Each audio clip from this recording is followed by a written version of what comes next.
வருகிற 20ஆம் தேதி முதலமைச்சரும் திமுக தலைவருமான மு.க.ஸ்டாலின் தலைமையில் திமுக உயர்நிலை செயல் திட்ட குழு கூட்டம் நடைபெறும் என திமுக பொதுச் செயலாளர் துரைமுருகன் அறிவிப்பு ஒன்றை வெளியிட்டிருக்கிறார். கூடுதல் விவரங்களை எமது செய்தியாளர் ரமேஷிடம் கேட்டு பெறலாம். எது பண்ணாலும் பிளான் பண்ணி பண்ணணும். இங்க ஒருத்தர் மரச்சக்கு என்ன பிசினஸ் செஞ்சு மாசம் பல லட்சம் ரூபாய் சம்பாதிக்கிறார். எப்படின்னு தெரிஞ்சுக்க ஃப்ரீடம் ஆப்பை டவுன்லோட் பண்ணுங்க. வணக்கம் ரமேஷ், இந்த அறிவிப்பு தொடர்பான முழு விவரங்கள் என்ன பதிவு பண்ணுங்க.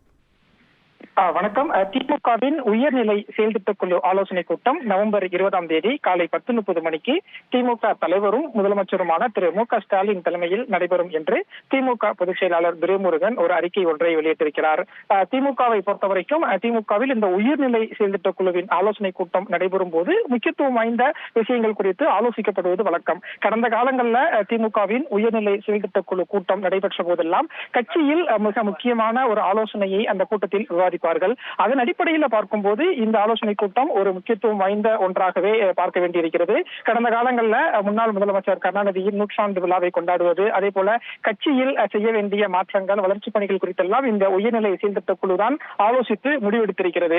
அந்த வகையில் பார்க்கும்போது இப்போது திமுகவில் கட்சியில் பல்வேறு மாற்றங்களை கொண்டு வருவதற்கு திமுக தலைமை முடிவு செய்து வருகிறது. குறிப்பாக அமைப்பு ரீதியாக மாற்றங்களை கொண்டு வருவது, மாவட்ட செயலாளர்கள் எண்ணிக்கையை உயர்த்துவது, சட்டமன்ற தேர்தலுக்கு தயாராவது என பல்வேறு கட்ட ஆலோசனையில் திமுக தலைமை இருக்கிறது.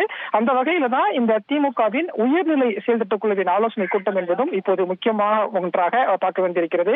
இந்த கூட்டத்தில் திமுகவின் பொதுச் செயலாளர்கள், அதே போல துணை பொதுச் செயலாளர், திமுகவின் பொருளாளர் பங்கேற்பார்கள். அதே போல ஆற்காடு வீராசாமி, டி.கே. சிலங்கோவன், தயநிதிமாறன் என 19 பேர் இந்த உயர்நிலை செயல்திட்ட குழுவில் உறுப்பினராக இருக்கிறார்கள். இவர்கள் அனைவருமே அண்ணா அறிவாலயத்தில் ஒன்று கூடி ஒரு ஆலோசனை கூட்டத்தை நடத்த இருக்கிறார்கள்.